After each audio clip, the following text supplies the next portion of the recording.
ပြီးပြည့်စုံသူဖြစ်ဖို့မကြိုးစားပါနဲ့ဘာလို့ကိုလုံးလုံးအကောင်းဆုံးဖြစ်အောင်လုပ်တဲ့ခြင်းဟာသိကောင်းပါရဲ့ဒါပေမဲ့ပြီးပြည့်စုံခြင်းသူတယောက်တော့ဖြစ်မလာပါစေနဲ့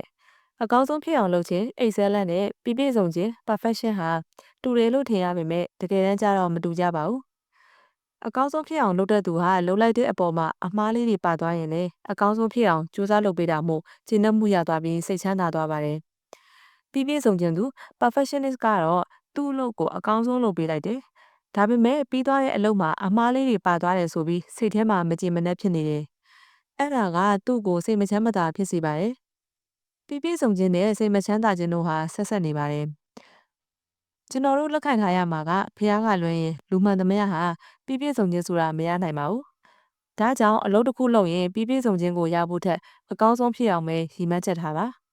ပြီးပြည့်စုံခြင်းသူဟာအလုပ်တစ်ခုကိုအကောင်းဆုံးလုပ်ပြီးသွားပေမဲ့သူ့စိတ်ထဲမှာဂုဏ်ယူခြင်းဝမ်းမြောက်ခြင်းဖြစ်မနေဘူး။ဘာကြောင့်လဲဆိုတော့သူလုပ်ပြီးသွားတဲ့အလုပ်မှာချို့ယွင်းချက်အမှားလေးတွေရှိနေတတ်သေးတယ်ဆိုပြီးမကြည်မနှက်ဖြစ်နေလို့ပါ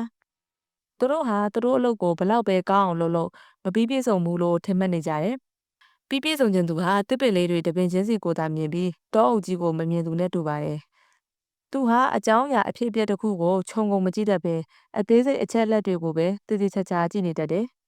သူဟာအမားပါမလားလို့အချိန်ယူပြီးရှာနေတယ်လို့အချိန်ဆွဲသူလို့လည်းအများကခေါ်ကြတယ်။နောက်ပြီးသူဟာသူ့အတွက်ရောသူများအတွက်ပါအလွန်မြင့်မားတဲ့စံနှုန်းတွေသတ်မှတ်ထားတတ်တယ်။အဲ့ဒီစံနှုန်းအတိုင်းသူဖြစ်ဖြစ်အများဖြစ်ဖြစ်လိုင်းမလုံနိုင်တဲ့အခါသူစိတ်ဆိုးတယ်။မကြင်မနှက်ဖြစ်တယ်။ဒေါသထွက်နေတယ်။စိတ်တက်ကြလာတယ်။ဒါကြောင့်သူ့ဘဝမှာပျော်ရွှင်မှုကင်းမဲ့လာတယ်။လူတွေနဲ့ပေါင်းသင်းဆက်ဆံရမှာမပြေလည်တာတွေဖြစ်လာပါတယ်။သူ့ကိုလူတွေကကြည်ကြောင်ကြသူတပြားသားမှာအလျှော်မပေးသူလို့ကဲရတတ်ကြပါတယ်။ဒါကြောင့်ကျွန်တော်တို့ဟာအလုပ်လုပ်တဲ့အခါမှာအကောင်းဆုံးဖြစ်အောင်ကြိုးစားလုပ်ကြမယ်။ဒါပေမဲ့ပြီးပြည့်စုံတာဖြစ်ချင်မှဖြစ်မယ်။အမားလေးတွေချိုးရင်းချက်လေးတွေပါသွားနိုင်ပါတယ်။ဒါပေမဲ့အဲ့ဒီဟာတွေဟာကိစ္စမရှိဘူးလို့သဘောထားနိုင်ရင်စိတ်ပီစီမှုလျော့နေပြီးစိတ်ချမ်းသာမှုကိုရပါလိမ့်မယ်။ဒါကြောင့်ကျွန်တော်တို့ဟာကို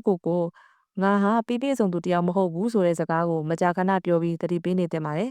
။အဲ့ဒီစကားကိုပြောလိုက်ခြင်းဟာအခုလိုအဓိပ္ပာယ်ထွက်ပါတယ်။ငါဟာပြီးပြည့်စုံသူတယောက်မဟုတ်ဘူး။အဲ့ဒါဘာဖြစ်လဲ။အလုံးလုံးရင်အမားပါမှာပဲ။အမားကြီးမဟုတ်ရင်အသေးအဖွဲလေးတွေမှုရေးကြီးခွင်စင်လုံးနေစရာမလိုပါဘူး။ဒါကြောင့်မိတ်ဆွေမိမိကိုပြီးပြည့်စုံသူဖြစ်ဖို့မကြိုးစားပါနဲ့။ဒါပေမဲ့လုံးသမျှအလုပ်တိုင်းကိုအကောင်းဆုံးဖြစ်အောင်ကြိုးစားပြီးလုပ်ပါ။ဒါဆိုရင်စိတ်ချမ်းသာမှုကိုရပါလိမ့်မယ်။